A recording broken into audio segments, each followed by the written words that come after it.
Hello and welcome to English tutorial sessions by Wizert. In today's video, we are going to cover some important rules of subject-verb agreement, and this is part B of the video. Rule 1. Some nouns are plural in form but singular in meaning. Some nouns have an S added at the end of it already. So this is why they appear to be plural, but actually they are singular in meaning. So when you're using such words as subjects in a sentence, you have to use a plural verb with them.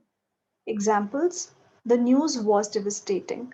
So over here again the word news appears to be plural, but it is actually singular in meaning, and therefore we are using a singular verb was. Similarly, mathematics is my favorite subject. So mathematics appears to be plural because of that extra s at the end, but then it is singular in meaning. So again, we are using a singular verb is. Some more examples. Names of diseases like measles and mumps. Names of games like darts and billiards. Names of countries like the West Indies, the United States. Names of books, the Three Musketeers, the Arabian Nights, and names of subjects like physics and economics. So whenever you use such words as subjects of sentences, you have to use a plural verb with them. Moving forward to rule 2. Now, some verbs take plural or singular form depending upon the meaning of the sentence. Examples: the statistics show that the candidate will win. Over here, the word statistics means data, which is plural in meaning, and therefore we are using a plural verb show. Statistics is offered every year in college. Now, over here, statistics is the name of a subject, which is why it makes it singular in meaning. And again, we have to use a singular verb is. For the third example, just imagine that I have to start a business, and for that I take a loan of 50,000 from a person named A. Out of that 50,000, over a period of few months, I have returned 10,000 to him. So in such a case, I will say some of the debt has been paid off. So this means that I had one loan out of which I have repaid some amount of money. Let us say I need some more money and now I take a loan of 10,000 from person B and I have returned 2,000 to him. So in this situation, I have two different loans.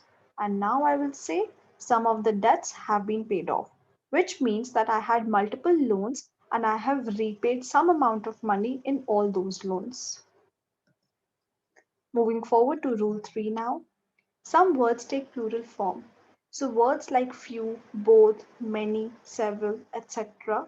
When you use them as subjects in a sentence, you have to use a plural verb with them. For example, few students are attending the class.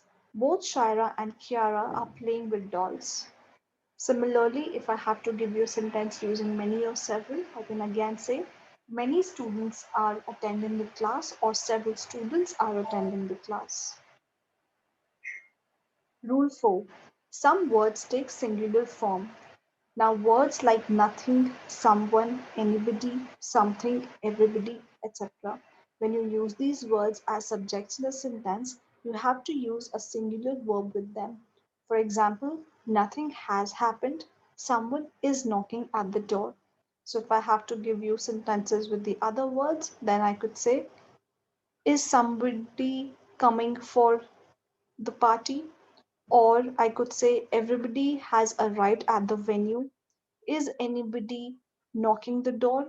Something has happened. So in all these cases, I used a singular verb. Rule 5. Now this rule is a little important.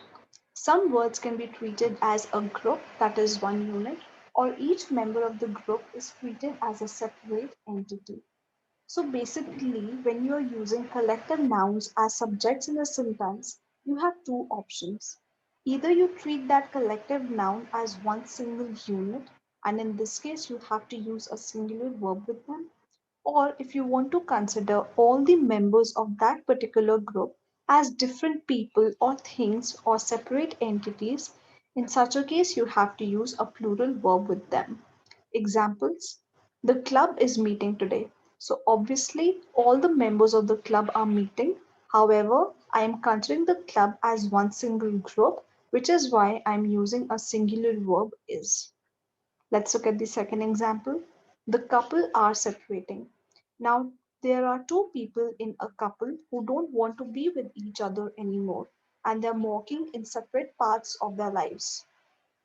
So, because they are not together anymore, you can't call them a couple and you are treating them as two separate individuals, which is why we are using a plural verb over here, that is are. Let's look at the third sentence now. The clubs are meeting today. Now, over here, you're not considering the different members of the club. However, the club that itself are many. Because many clubs are there, we are using a plural verb are. Rule 6. It is necessary to identify the subject clearly to be able to choose the correct form of the verb. Now, this is important because at times the sentences are written in a complex way, which makes it difficult for us to identify the subject. But if you do not do that correctly, you will end up using an incorrect verb. Let us look at the example. The car with many riders was speeding around the curve.